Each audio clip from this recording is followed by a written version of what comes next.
Friends మీరు కనుక ఇంతవరకు మన ఛానల్ని సబ్స్క్రైబ్ చేయనట్లయితే రెడ్ కలర్ సబ్స్క్రైబ్ బటన్ పైన క్లిక్ చేసి మన ఛానల్ని సబ్స్క్రైబ్ చేసుకునే దాని పక్కన వచ్చిన బెల్ ఐకాన్ పైన అయితే క్లిక్ చేయడం వల్ల నేను ఈ వీడియో పెట్టినా సరే మీకు నోటిఫికేషన్ అయితే వస్తుంది. Hi friends, welcome back to our YouTube channel lucky tech tube.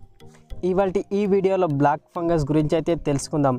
అసలు ఈ బ్లాక్ ఫంగస్ అంటే ఏంటి, ఇది ఎలా వస్తుంది, దీనివల్ల ఎంతవరకు మనిషి ఆరోగ్యానికి హాని కలుగుతుంది, కరోనా నుంచి రికవరీ అయిన వారిలో ఎక్కువగా ఎందుకు వస్తుంది, ఇలాంటి ఎన్నో డౌట్స్కి ఈ వీడియోలో చెక్ అయితే పెడదాం. నిజానికి ఈ బ్లాక్ ఫంగస్ అనేది కొత్త వ్యాధి కాదు, కానీ ఈ మధ్య దీని పేరు చాలానే వింటున్నాం. చాలా వరకు కరోనా పేషెంట్లలో ఇది బయటపడుతుంది.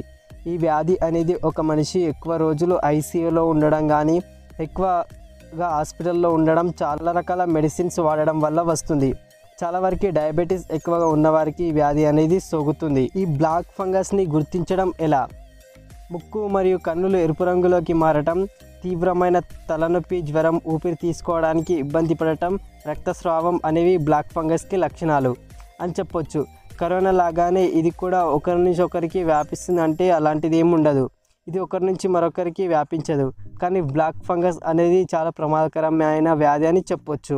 ఇమ్యూనిటీ పవర్ ఎక్కువగా ఉన్నవారు బ్లాక్ ఫంగస్ని సమర్థవంతంగా ఎదుర్కొనవచ్చు. ఈ వ్యాధి సోకిన వారు 50% వరకు చాలా ప్రమాదం, చనిపోయే అవకాశాలు కూడా ఉంటాయి. అయితే ఇది ఇంతకుముందు వచ్చిన వ్యాధినే కాబట్టి దీనికి వ్యాక్సిన్ అనేది ఉంది. యాంపోటెరిసిన్ బి అనే మెడిసిన్ని దీనికి యాంటీడోట్గా వాడతారు. ఈ యాంటీడోట్ వల్ల ఈ బ్లాక్ ఫంగస్ అనేది చాలా వరకు కంట్రోల్లోకి తీసుకురావచ్చు. కానీ బ్లాక్ ఫంగస్ని గుర్తించిన కొన్ని గంటల్లోనే ఈ మెడిసిన్ని తీసుకోవాలి. అయితే black fungus, yellow fungus, white fungus వీటికి దగ్గరగా ఒకే లక్షణాలు అనేవి ఉంటాయి.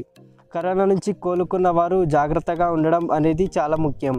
ఫ్రెండ్స్, ఈ వీడియోలో బ్లాక్ ఫంగస్ గురించి మీకు ఒక క్లారిటీ అనేది వచ్చిందని నేను అనుకుంటున్నాను. ఫ్రెండ్స్, ఈ వీడియో మీకు నచ్చినట్లయితే లైక్ చేయండి, అదేవిధంగా కింద కామెంట్ సెక్షన్లో కామెంట్ అయితే చేయండి. ఫ్రెండ్స్, మన ఛానల్కి కొత్తగా విజిట్ చేసిన వాళ్ళంటే సబ్స్క్రైబ్ చేసుకొని అదేవిధంగా పక్కన బెల్ ఐకాన్ పైన అయితే క్లిక్ చేసి ఆల్ పైన అయితే క్లిక్ చేయండి. అప్పుడు అప్లోడ్ చేసే ప్రతి వీడియో నోటిఫికేషన్ అయితే మీకు వస్తుంది. ఫ్రెండ్స్, వీడియోని మీ ఫ్రెండ్స్ అండ్ ఫ్యామిలీ మెంబర్స్కి అయితే షేర్ చేసి మన ఛానల్కి అయితే సపోర్ట్ అయితే చేయండి. ఫ్రెండ్స్, నెక్స్ట్ వీడియోతో కలుసుకుందాం. అంతవరకు బై, జై హింద్.